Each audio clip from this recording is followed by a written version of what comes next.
사도행전 4장 32절부터 37절을 가지고 공동소유라는 제목으로 말씀드리겠습니다. 좌가 옳습니까? 우가 옳습니까? 성경에는 좌우 사상이 다 있습니다.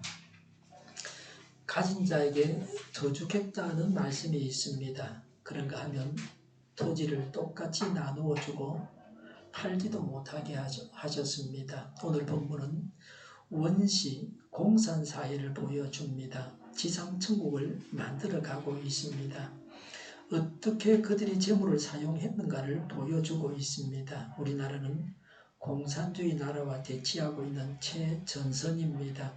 냉전 시대는 지나갔다고 하지만 아직은 우리나라에 한해서는 아니라고 생각합니다.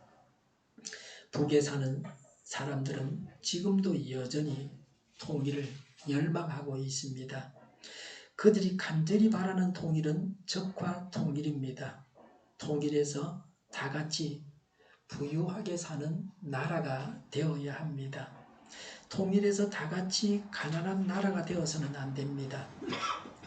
러시아, 중국, 북한을 보면 다 독재 국가입니다. 한두 사람의 집권자가 장기 집권하고 있습니다. 러시아는 두 사람이 교대로, 그리고 중국은 시진핑이 되고부터는 임기가 없는 황제처럼 계속 통치하는 그런 체제입니다.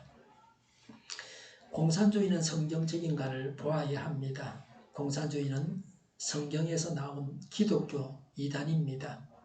성경을 잘못 해석해서 실천하면 공산주의가 됩니다. 제일 중요한 것은 빼먹고 하나님은 없고 공동사용만 강조하면 가난해지고 위선만 늘어나게 되어 있습니다.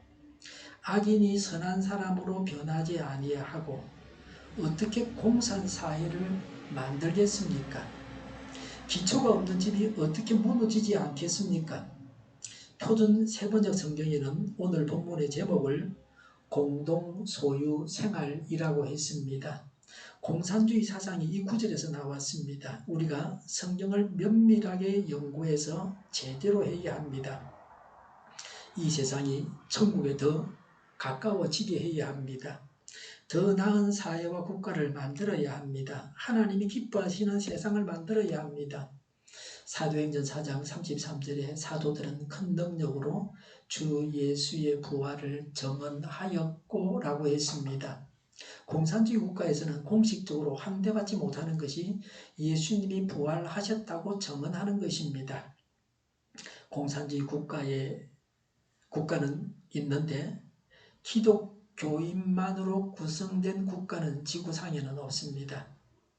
기독교 국가라고 하지만 지금은 거의 배교를 했습니다. 성경대로 믿지 않고 있습니다. 경건하게 믿는 자들이 핍박을 받고 있습니다. 벌써 몇십 년 전부터 그렇습니다. 아이들을 학교에 보내지 못하고 있습니다. 우리 교회 한동안 나오셨던 분, 사회를 봤는데 미국 사람이었죠. 홈스쿨링을 했다. 아버지가, 그 사회의 아버지가 교수인데 학교를 안 보낸다. 경건한 기독교인들을 안 보낸다. 보내면 뭐 학교에서 엉망으로 가르쳐 놓는다. 성생활하는 건 자유다. 인권이다. 학생 인권이다. 그런다. 어린애들한테 말이죠. 뭐가 되겠습니까? 한국에서 미국 가서 목회하는 목사님의 그 사모님이 하는 말이 제발 좀 자기 아들 보고 치마 입은 여자만 데리고 와라. 그런 데잖아요. 그 아들이 동성애를 자라 그러잖아요. 학교에서 교육을 그렇게 받았어요. 동성애는 인권이라는데 뭐. 그 성경보다도 학교에 가르친 대로 하는 겁니다. 학교에서 가르치는 것이 반성경적입니다. 아이를 학교에 보내면 성경대로 사는 사람이 될 수가 없습니다. 예수 믿는 사람들이 모여서 국가를 이루고 국가적으로 예수님을 전하고 모두가 은혜를 받는 나라는 없습니다. 같은 예수신앙을 가진 사람들만 국민이 되는 나라가 있으면 그 나라에서는 성경에 반하는 법을 만들지 않을 것입니다. 물론 전도하기 위해서는 불신자도 있어야 합니다. 영원한 천국에는 예수님을 믿는 자만 들어가게 됩니다. 하나님의 통치가 완전히 이루어지기 때문에 지금 우리가 보는 혼란은 없을 것입니다. 중국이 공산화되고 나서 교회가 핍박을 받고 교회는 은밀하게 숨어서 모였습니다. 나라에서 모르게. 그게 지하교회입니다. 지하교회에서 부흥이 일어났습니다. 그래서 신자 수가 급증했습니다. 하나님의 기적이 지하교회에서 일어났습니다.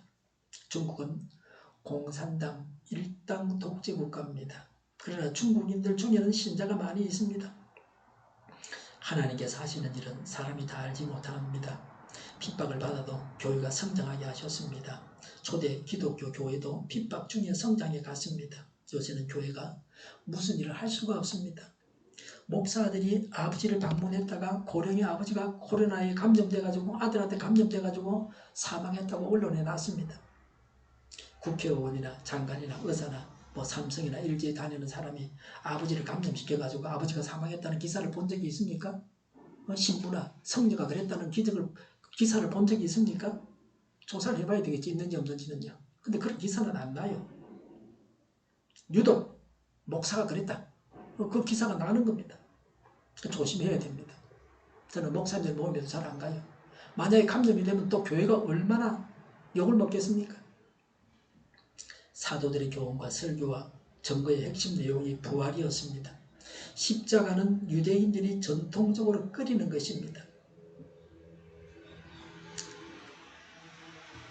교회 다니지 않는 사람은 관광버스를 타고 여행을 하고 다닙니다. 가장 코로나가 심할 때도 다니는 사람들은 다 다녔습니다. 그런데 만약에 교회에서 그랬으면 난리가 났을 겁니다. 어떤 교회 이름까지 다 나옵니다.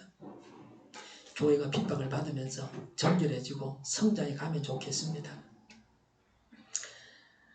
신명기 21장 23절에 나무에 매달려 죽은 자는 하나님의 저주를 받았다는 사상 때문에 유대인들은 십자가를 끓이는 겁니다.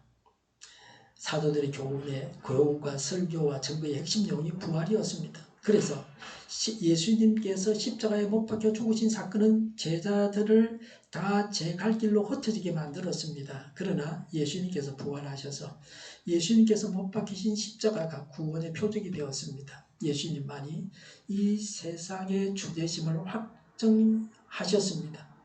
예수님의 부활과 오순절 성령 강림으로 사도들은 부활을 중점으로 해서 복음을 전거했습니다. 예수님의 부활은 복음의 핵심입니다. 예수님의 부활은 기독교 신앙의 독특성을 보여주고 있습니다. 지구상에는 어떤 종교의 교주도 부활하지 못했습니다. 예수님은 부활하셨습니다. 예수님은 십자가에서 죽임을 당하시고 부활하셔서 완전한 몸을 입으셨습니다. 시공의 매이자는 완전한 몸을 입으셨습니다. 지구상에 살았던 사람 중에서 예수님과 같이 부활한 사람은 없습니다. 부활은 죽은 자가 다시 살아나서 잠시 동안 더 사는 것과는 전혀 다른 것입니다. 33절에 사람들은 모두 큰 은혜를 받았다고 했습니다. 예수님을 전하고 모두가 큰 은혜를 받았습니다. 하나님의 은혜는 항상 하나님께서 필요에 따라 하나님의 백성들에게 적절한 시기에 주시는 선물입니다. 비록 무리들이 사도들의 설교를 통해 은혜를 받은 것은 전적으로 하나님께로부터 받은 것입니다. 은혜를 주시는 분은 하나님이십니다. 사람이 은혜를 줄 수는 없습니다. 우리가 모이고 기도하고 예배드리고 하나님께서 주시는 은혜를 받아야 합니다. 전하는 자나 듣는 자가 모두 은혜를 받아야 됩니다. 우리 교회 예배를 통해서 모두 큰 은혜를 받아야 합니다. 유튜브를 통해서 전국 교회를 통해서 선포되는 말씀을 듣고 은혜를 받아야 합니다. 사도행전 4장 32절에 많은 신도가 그랬습니다. 이 공동체에는 불신자가 없었습니다. 모두 예수님을 믿는 자들이었습니다. 신앙 공동체였습니다. 예수님을 믿는 자들에게 일어난 일이었습니다. 믿는 우리에게서 일어나야 하는 일입니다. 신앙도 없이 예수님을 믿는 자도 아니면서 오히려 하나님이 없다고 하면서 예수 믿는 자를 박해하고 성경을 검서로 만들어서 성경을 보지도 못하게 만들고 가지고 있으면 구속하고 처벌을 하고 말이죠. 이런 공동체를 만들어서 성공한 것이 아니라 실패했습니다. 중국 공산당에는 예수 믿는 사람은 가입할 수 없습니다.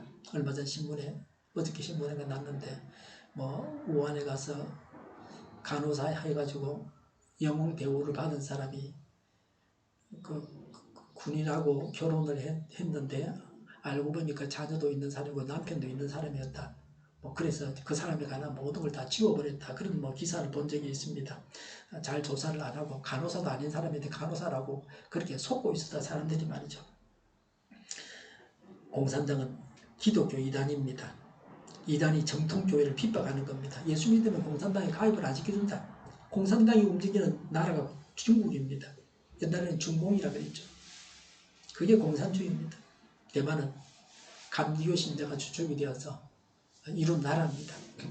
이번에 코로나19로 세계 최고의 방역을 했던 나라가 대만, 그리고 또 뉴질랜드 이런 나라입니다. 몽골 그런 나라 다 그 최고 점수를 받은 나라들입니다.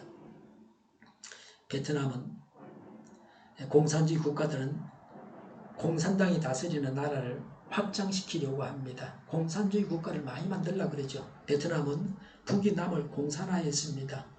공산주의 나라의 확장이었습니다. 이런 악한 사슬에 매인 자들을 우리가 구원해야 합니다. 베트남의 여행을 몇 번 제가 가봤습니다. 호치민의 시신이 있는 곳도 갔었는데 호치민 시신은 보지를 못했습니다. 살아생전의 모습으로 보관하고 있다고 했습니다.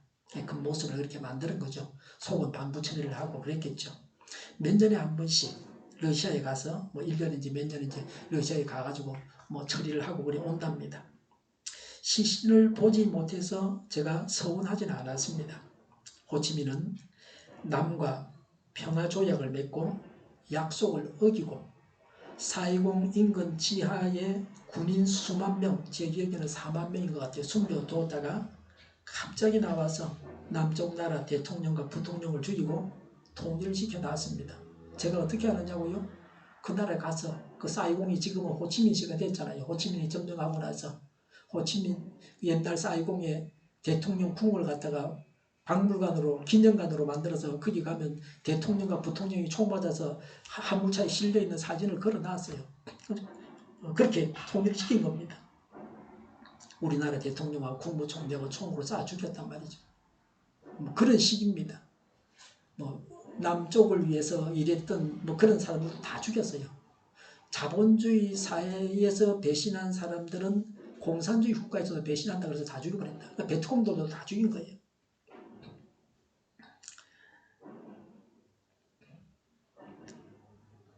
이렇게 통일을 이룩했고 그가 청렴결백했다고 합니다. 그 주변 사람을 갖다가 높은 자리 주거나 부정이 있거나 그런 일이 없었다고 합니다.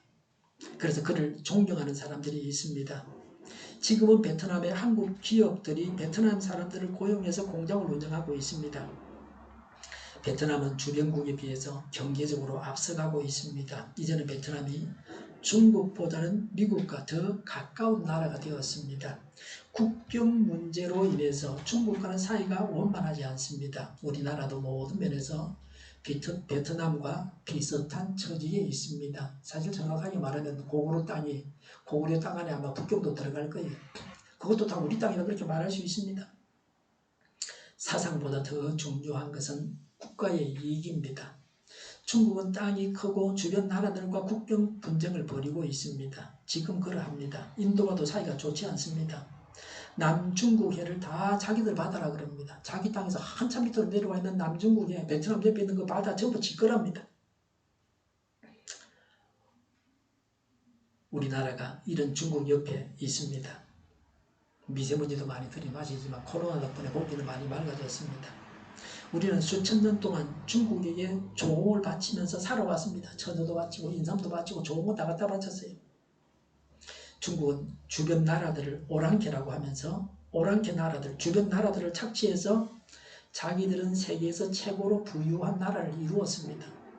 옛날에는 중국이 1850년까지는 세계에서 가장 부유한 나라가 중국이었어요. 문화적으로도 앞서 있었고요. 총이 같은 거 발명하고 그랬습니다. 폭탄도 마찬가지고요. 이제 중국이 또다시 그런 나라가 되려고 합니다. 그래서 우리가 정신을 똑바로 차려야 됩니다. 32절에 다 한 마음과 한 뜻이 되어서라고 했습니다. 아무도 반대하는 사람이 없었습니다. 이견이 없었습니다. 불평이나 불만이 없었습니다. 여러 사람이 모였는데 한 마음과 한 뜻이 된다고 하는 것은 매우 어려운 일입니다. 신도들은 예수님을 다 같이 구주로 고백함으로써 같은 믿음을 소유하게 되었습니다. 같은 성령을 받아서 하나가 되었습니다. 성령에 일치시키는 사역이 하나 되게 했습니다. 지금은 신학자 중에 하나님이 없다고 하는 사람도 있습니다. 하나님이 죽었다 그런다. 무신론으로 주장하는 신학자니까 성경은 잘 아는데 그렇게 말한단 말이죠. 저도 자유주의 신학자 밑에서 공부를 했는데 그 사람들은 부활을 별로 강조를 안 해요. 그들이 믿는 것 같지도 않아요. 제가 보면. 예수님의 부활을 신앙하지 못하는 자들도 교회 안에 얼마든지 있습니다. 동성애나 또 낙태 같은 그런 문제에 대해서 교회에서 한 목소리를 내야 되는데 그게 안 되는 거예요. 교회 안에서 이런 것들을 찬성하는 자들이 있습니다. 낙태 이제 다 풀렸다는 제가 기사를 얼핏 본 적이 있습니다. 성경 해석도 그들 마음대로 합니다. 교회 안에 정리가 좀 필요합니다. 이단으로 정죄해야 할 자들은 정죄해야 됩니다. 인류 역사상 어떤 이데올로기도 실현시키지 못했던 이상이 하나님의 권세와 권능으로 이루어졌습니다. 성령님으로 인해서 교회가 한 뜻이 되어야 합니다. 대한민국이 한 뜻이 되어야 됩니다. 남과 북이 한 뜻이 되어야 합니다. 더 이상 분열을 방지해서는 안 됩니다. 하나가 되어서 나아가야 합니다. 전진하고 개혁해야 합니다. 위에서부터 최고 권력자부터 바르게 하고 현재 있는 법을 지키면서 바르게 하면서 개혁해 나가야 되는데 법도 지키지 않으면서 개혁 운운하는 것은 그건 좀 곤란합니다. 그래서 하나님의 일을 이루어야 합니다. 교회가 하나 되어서 힘을 합쳐야 합니다. 기도할 때에도 한 마음으로 기도해야 합니다. 한쪽에서는 비를 달라고 그러고 한쪽에서는 비 안 오게 해달라고 그러면 하나님은 어떻게 하시겠습니까? 교회가 국가에 요청할 때에 한 목소리를 내야 됩니다. 교회 안에서 주장하는 바가 다르기 때문에 교회에 어려움이 있습니다. 32절에 아무도 자기 소유를 자기 것이라고 하지 않고 모든 것을 공동으로 사용하였다고 했습니다. 재산을 공동으로 소유했습니다. 가지지 않은 자도 소유하고 사용할 수 있었습니다. 가난해서 먹을 수 없는 자들이 먹을 수 있었습니다. 초대교회 신자들은 자신의 주인이 아니라 자기가 가지고 있는 물질의 청직이라고 생각을 했습니다. 성령님이 강력하게 일하셔서 되어진 그런 일입니다. 장차 완성될 하나님 나라의 모임입니다. 서로가 사랑의 정신에 입각해서 사랑의 공동체를 이루었습니다. 초대교회는 모든 것을 공동으로 사용했습니다. 완전한 하나님의 천국에 가면 이렇게 살 것입니다. 초대교회 성도들은 실제 생활에서 하나 되었음을 보여줍니다. 영적으로 하나요, 생활에 있어서도 하나였습니다. 교회를 보면 신자가 많고 열심인 교회들은 기장청이나 이렇게 자유주의 신학 쪽에는 별로 신자가 없습니다. 보수적인 복음적인 신앙을 가진 교회가 대다수고 그런 교회가 하나님의 영이 역사를 하고 부흥하고 그랬습니다. 옛날에 기장청 교회 중에는 그 한 목사님 목회 잘하는 분이 한 분 있었어요. 제가 지금 금방 생각이 이름이 안 나는데 그런 예외적인 분을 빼고는 거의 교회에 교인이 없었어요.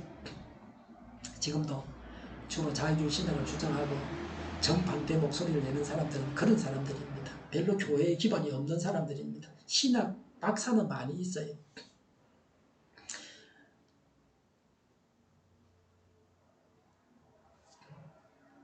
우리 교회에서도 서로 물질을 주고받으면서 성도 간의 교제를 나누는 아름다움을 보게 됩니다. 말로도 교제하지만 서로 물질을 나누면서 교제해야 합니다. 내가 줄 수 있는 것을 주는 것입니다. 아는 사람이 모르는 사람에게 알려주는 것입니다. 가지고 있는 사람이 가지지 못한 사람에게 주는 것입니다. 서로를 위해서 기도하고 축복 기도를 하는 것입니다. 남에게 복을 빌어주면 그 사람이 복을 받게 됩니다. 그 사람이 복을 받을 만하지 못하면 복을 빌어준 사람이 그 복을 받게 될 것입니다. 사도행전 4장 34절에 그들 가운데는 가난한 사람이 한 사람도 없었다고 했습니다. 가난해서 굶주리는 사람이 없었습니다. 사람이 먹어야 삽니다. 먹을 것이 없어서 굶주리는 자들이 교회를 통해서 먹을 것을 얻었습니다. 가난한 자도 받아서 가난하지 않았습니다. 경제적 평등이 실현되었습니다. 이런 경제적인 평등은 광야 생활 동안에 실현되었습니다. 만나를 하루치만 주셔서 부의 축적을 허용하지 않으셨습니다. 누구나 매일의 양식을 가지고 먹고 살았습니다. 아침에 들에 나가서 만나를 주고 가서 하루 동안 먹었습니다. 많이 주워 놔봐야 다 썩어서 못 씁니다. 그 다음날 또 나오니까요. 이동하는 동안에 뭐 무거운 것도 없습니다. 얼마나 편리합니까? 미군 같으면 뭐 비행기로 날아와서 쏟아 부어준다. 먹을 것 말이죠. 근데 하나님은 매일마다 새벽에 들에 나가서 먹을 걸 주워와서 먹게 그렇게 하셨습니다. 얼마나 잘하셨습니까? 중국 사람들은 그게 안 되니까 그럴 만한 돈이 없으니까 미숫가루 목에 메고 내려왔다 아닙니까? 그 미숫가루는 한 달, 두 달 계속 먹어도 되니까 말이죠. 물만 있으면 되죠. 하루치 양식을 가지고 있었습니다. 부자도 가난한 사람도 없었습니다. 많이 가졌다고 놀고 먹고 가진 것이 없어서 일을 하지 못해서 노는 일이 없었습니다. 사람은 사는 동안 먹을 게 있어야 됩니다. 사람이 먹어야 살 수 있습니다. 그러나 우리가 먹는 먹거리 중에는 건강에 해롭고 맛만 좋은 음식이 있습니다. 과자 같은 가공식품들이 그런 것들입니다. 제가 마가린들을 맛있게 먹고 내용물을 보니까 합성 착향료, 치즈향 이런 게 들어가 있어요. 그런 거 좀 안 넣으면 얼마나 좋겠어요. 저는 배가 고파서 먹지 사실은 배부른데 자꾸 먹으려고 하니까 그런 게 들어가야 되겠죠. 배고파서 먹는 게 건강에 좋은 겁니다. 억지로 막 배부른데 자꾸 밀어 넣으면 안 되죠. 달고 기름지고 짜고 합성 착향료와 보존제가 들어가 있는 것들을 먹지 말아야 됩니다. 서강대학교 그 화학교수가 나와서 하는 말이 보존제는 그래 나쁜 건 아니다. 썩은 거 먹는 것보다는 낫다 그러는데 안 썩은 채로 채로 먹고 안 들어간 거 먹으면 되잖아요. 냉동 보관하면 돼요. 제가 즐겨 사용하는 알로에 주스는 냉동 보관합니다. 안 그러면 금방 상하니까. 옛날에는 냉장고가 없어서 안 되지만 지금은 냉장고 없는 집이 어디 있습니까? 음식에 들어가 있는 화학 첨가물이 간에 부담을 주는 겁니다. 조금 먹으면 괜찮다 그러는데 조금만 먹는 게 아니고 이것저것 해서 가공 음식들을 먹게 되면 합쳐서 상당히 많은 양을 먹게 되어 있습니다. 화학 첨가물이 들어가지 않아서 맛이 없는 음식은 요새는 오히려 더 비쌉니다. 모든 음식에 화학 첨가물이 들어가지 않기를 바랍니다. 국가에서 법으로 막아주면 좋겠어요. 단 것은 면역력이 떨어지게 합니다. 감기, 독감, 폐렴, 코로나19, 대상포진 같은 병에 잘 걸리게 합니다. 면역력을 높여주는 음식은 주로 채소나 과일들입니다. 장 건강에 좋은 것이 무화과라는 기사를 봤습니다. 장이 건강해야 면역력이 있습니다. 대부분의 채소와 과일은 우리 몸에 좋습니다. 양배추, 배추, 무, 그거 다 몸에 좋은 겁니다. 우리가 싸다고 그것까지 별가이라고 생각하는데 그게 아닙니다. 비싼 농수산물 중에서 비싼 것들 이런 것들은 수요 공급 법칙에 의해서 가격이 결정되는 거지 우리 몸에 나쁘기 때문에 싸고 좋기 때문에 비싸고 이런 건 아닙니다. 싸고 좋은 게 우리가 늘 흔하게 먹는 과일 채소입니다. 라면이나 과자 같은 것들은 적게 먹어야 됩니다. 우리 위해서 라면을 드리는데 주일 식사 대신에 가급적이면 좋은 거 드리려고 비싼 거 드리는 겁니다. 시장에 나오는 싸구려 안 드립니다. 설탕이 고혈압의 한 원인이라는 기사를 제가 봤습니다. 어떨 때 제가 혈압을 재면 140 막 이래 나와요. 어저께인가 가서 제가 쟀는데 110 얼마, 103 이렇게 나왔어요. 그 수치가 정상으로 나온 날은 과일을 많이 먹은 날이에요. 물도 물론 먹지만 과일 속에 물이 많이 있지 않습니까? 운동도 해야 되지만 먹는 것도 제대로 먹어야 됩니다. 약을 먹으면 되겠습니까? 음식으로 해결하는 게 제일 좋습니다. 돈을 모아뒀다가 필요할 때에 사용해야 됩니다. 돈이 없으면 살 사람도 죽어야 돼요. 트럼프 대통령이 며칠 동안 코로나19 치료를 끝내고 완치 판정을 받았습니다. 그런 치료를 하려면 민간 의료보험을 보험에 가입했을 때 렘데시비르가 360만 원이랍니다. 가입 안 했으면 1000만 원 할지 모르죠. 헬기 타고 이동하고 입원한 것을 다 포함하면 1억 1000만 원이라고 했습니다. 보통 사람은 그런 돈이 없잖아요. 다 트럼프처럼 마스크 안 쓰고 돌아다니다 걸리면 그렇게 최고의 의사들이 가서 최고의 좋은 약을 막 미리 써가고 그렇게 고쳐줍니까? 그런 돈이 어디에 있어요? 그냥 적당히 치료하다가 안 되면 죽는 거지요, 뭐. 보통 사람들은 그런 치료를 받기가 어렵습니다.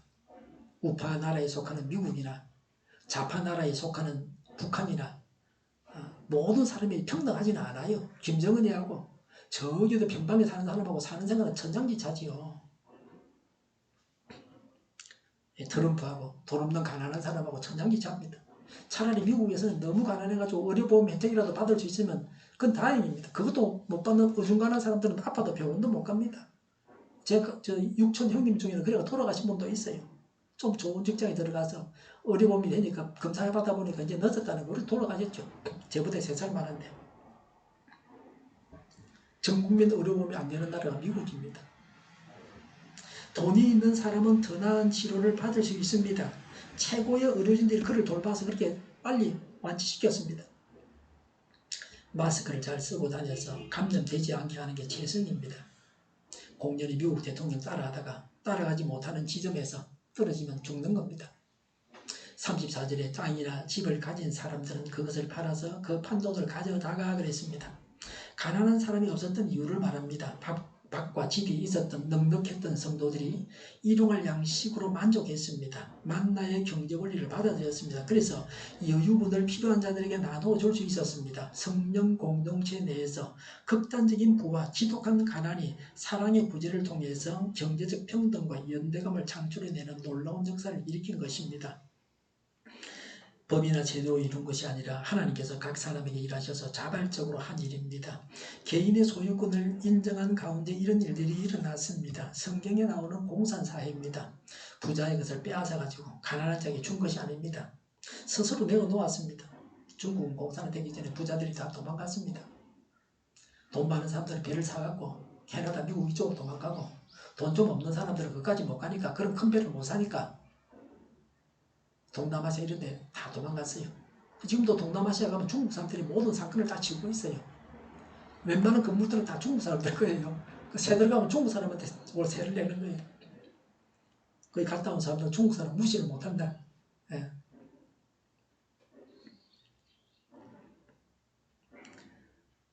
지금 중국에서 제가 경험적으로 본 바에 의하면 극소수의 가난한 사람들이지만 극소수의 사람들이지만 갑자기 부자가 되어서 가진 부를 주체하지 못하는 자도 있습니다. 좀 남에게 나눠주면 되는데 그걸 못한다. 하나님이 그 속에 없는데 뭘 그래 나눠주겠어. 지만 베풀으면 됐고 뭐 지 돈 자랑하면 됐고 뭐 지 새끼만 지 자식만 잘 간수하면 되지 뭐. 그런 면도 또 가난한 사람도 있어요. 물론 그런 면은 있어요. 필리핀 같은 나라 가면 집도 없어가지고 막 조그마한 집에 사는 사람도 있고 진짜 집도 없는 노숙한 사람도 많이 있는데 중국이나 베트남 가면 그래도 가난한 사람이 집은 하나씩 그대로 가지고 있다. 뭐 그런 걸 대충 제가 볼 수는 있었어요. 정확한지는 모르지만. 사도행전 4장 35절에 사도들의 발 앞에 놓았고 그랬습니다. 땅과 집을 팔아서 부동산을 팔아가지고 사도들 앞에 내놓았습니다. 교회에 바쳤습니다. 자발적으로 한 일이었습니다. 강제로 한 일이 아니었습니다. 초대교회에서 말씀을 전하는 일과 구제하는 일이 사도들에 의해서 되어졌습니다.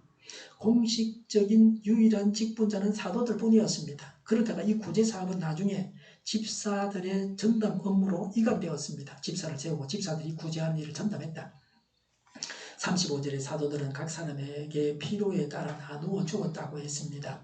그래서 믿는 자 중에 가난한 자가 없었습니다. 먹을 것이 없어서 굶주리는 자가 없었습니다. 초대 교회에 바쳐서 재산을 분배하는 원칙입니다. 참으로 공정하고 아름다웠습니다. 부자는 외국에서 수입한 좋은 거 먹고, 옛날에 박정희 대통령도 그랬죠. 강원도에서 물 길어가서 먹었다. 서울물이 똥물이니까 말이죠. 지금은 많이 좋아졌겠지만 비행기나 헬리콥터로 실어가지고 먹었다는 그런 말이 있어요. 사실 확인은 제가 안 해봤지만 어느 나라는 다 그렇습니다. 인류 역사상 항상 인간은 탐욕에 이끌려서 빈부 차이가 있었습니다.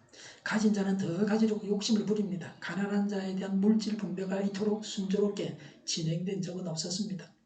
사도행전 4장 36절에 키프로스 태생으로 레위 사람이요 사도들에게서 바나바 곧 위로의 아들이라는 뜻의 별명을 받은 요셉이라고 했습니다. 바나바는 키프로스 섬에서 출생한 디아스포라 유대인입니다. 유대인인데 키프로스 지역에 살고 있는 사람이었습니다. 레위 지파 사람입니다. 바울의 1차 전도 여행 때 동역자였습니다. 바울의 1차 전도 여행 때 바나바의 고향 키프로스를 지나가게 됩니다. 바나바는 예루살렘 교회에서 파견하여 안디옥에서 바울과 함께 목회를 했습니다. 37절에 자기가 가지고 있는 밭을 팔아서 그 돈을 가져다가 사도들의 발 앞에 놓았다고 했습니다. 레위인 요셉이라고 하는 바나바가 자기 밭을 팔아서 바쳤습니다. 구체적인 사례를 기록하고 있습니다. 이 사람이 대표적인 사람이었습니다. 바울은 셋집에서 나오는 것을 전도하는 데 사용했다는 기록은 있습니다. 그러나 부동산을 팔아서 바쳤다는 기록은 없습니다. 모든 교회 지도자들이 다 집을 팔아서 바쳤던 것은 아닙니다. 요새 교회 간직에 있는 자들이 여러 채 집을 가지고 있어서 고독을 치르고 있습니다. 팔아야 하는 처지에 놓였습니다. 그런데 새로 생긴 법에 의해서 팔 수도 없고 재판을 받아서 돈을 물어줘야 할지도 모르는 사람도 있습니다. 전세 시세가 올라서 이사하는 것도 쉽지 않습니다. 6억 하던 전세집이 지금은 9억이라 8억 그런다. 그리고 집이 잘 없다. 세입자는 2년 동안 연장해서 살 수 있다. 근데 2년 후는 모르는 겁니다. 어떻게 할지. 너무 가지려고 하지 말아야 됩니다. 서울은 집값이 비싸기 때문에 그런 동네에 가서 살 생각하지 말아야 됩니다. 장관이나 청와대에 근무하는 높은 사람들은 그런 지위에 앉은 것을 후회할지 모릅니다. 사는 집은 비워줘야 되고 이사 들어갈 전셋집은 없습니다. 초대교회의 수입과 지출은 이렇습니다. 부동산을 팔아서 바친 돈이 수입이었고 지출은 모든 사람들이 기본적인 생활을 하는 데 사용했습니다. 바나바는 디아스포라 유대인이었지만 예루살렘에서도 부동산을 소유할 만큼 경제적으로 부유했습니다. 민수기 18장 20절과 신명기 10장 19절의 레위인은 사유재산을 가지지 못했습니다. 땅을 분배받지 못했습니다. 땅 분배를 받지 못했습니다. 성전에서 일하면서 백성이 바치는 11조와 헌물로 생활을 했습니다. 그러나 포로기 이후에는 이 말씀은 사문화되었습니다. 성전도 파괴되고 성전에서 일하는 제사장이 할 일이 없어져 버렸습니다. 그래서 바나바의 토지 소유는 당시로서는 아무런 문제가 되지 않았습니다. 바나바가 자기 재산을 바쳤습니다. 순수한 신앙을 보여주고 있습니다. 토마스 아퀴나스는 인간들은 자기의 소유를 자기의 것으로 생각하지 말고 하나님의 것으로 생각해야 한다. 그리하여 다른 사람들이 그것을 필요로 할 때는 아낌없이 또한 서슴없이 나누어 주며 공유해야 한다고 했습니다. 스스로 자발적으로 나눠줬습니다. 가진 자들은 스스로 가진 것을 가지지 못한 자에게 나눠줘야 합니다. 예수 믿고 구원받은 자가 그 구원을 나누어 주듯이 재물도 가진 자가 가지지 못한 자에게 나눠줘야 합니다. 그리고 초대교회에서도 문제점이 있었습니다. 일하지 않고 놀고 먹으려고 하는 자들입니다. 무조건 같이 먹는다 그러니까 난 놀고 먹을게. 일 안 해도 먹을 거 주는데 뭐 꼭 일이야 내가 벌어서 먹나 이렇게 나오는 겁니다. 그러니까 사람이 선한 사람으로 예수 믿는 사람으로 변화되지 않고 그런 거 하면 안 된다는 거예요. 성경은 일하기 싫은 자는 먹지도 말라고 합니다. 그 양심 있는 사람입니다. 우리가 도와야 할 자들을 도와서 가난이 주는 어려움을 맹쾌해줘야 합니다. 그러나 도와줘서 더 가난에 빠지게 하는 구제를 해서는 안 됩니다. 의타심만 생기게 해서는 안 됩니다. 가난한 자를 자발적으로 도와야 하고 또 도움받은 자가 경제적인 궁핍을 해결하게 도와야 됩니다. 바치는 생활은 은혜 받은 자만이 할 수 있습니다. 하나님께서 주신 은혜도 없이 바치는 흉내를 내려고 하다 보니까 먼저 하나님의 은혜를 체험할 때 바칠 수가 있습니다. 시간도 정성도 노력도 재물도 무엇이든지 하나님의 은혜를 체험할 때에 바칠 수 있습니다. 은혜 안에서 나누어 줄 수 있습니다. 은혜 받은 자는 구제를 받아서 먹고 살아도 자기가 할 일을 하고 나중에는 남을 도울 수 있는 자로 그렇게 바뀌어질 것입니다. 하나님께서 즉각적으로 응답하셨습니다. 성도들은 한마음이 되었고 물질을 나누면서 교제했습니다. 모든 성도들이 한마음이 되어야 합니다. 가진 자는 가지지 못한 자에게 나누어야 합니다.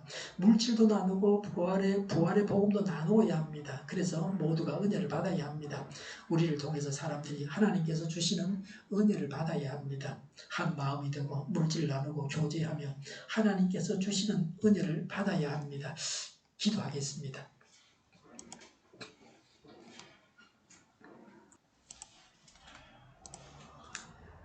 정의가 강물처럼 흘러가게 하여 주시옵소서. 모든 언론이 제 역할을 다하게 하여 주시옵소서. 코로나19가 대치되고 백신과 치료제가 나오고 갇힌 생활이 끝나게 하여 주시옵소서.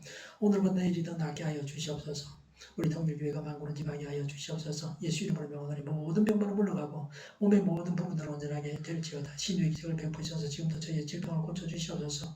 나라와 교회를 주님께서 고치시소 온전케 하여 주시옵소서. 코로나19로 신음하는 모든 자들을 고치시고 온전케 하여 주시옵소서. 저희와 교회와 나라의 민족을 불쌍히 여겨 주시옵소서. 하나님께서 기뻐하시는 나라가 되게 하여 주시옵소서. 공부하는 학생들에게 지혜를 다하시고 앞서가게 하시며 합격 영광을 누리게 하여 주시옵소서. 주 예수 그리스도의 은혜와 하나님의 사랑과 성령의 사귐이 한 마음이 되고 물질을 나누며 교제하여 하나님께서 주신 은혜를 받겠다고 다짐하는 모두와 함께 하기를 빕니다. 아멘.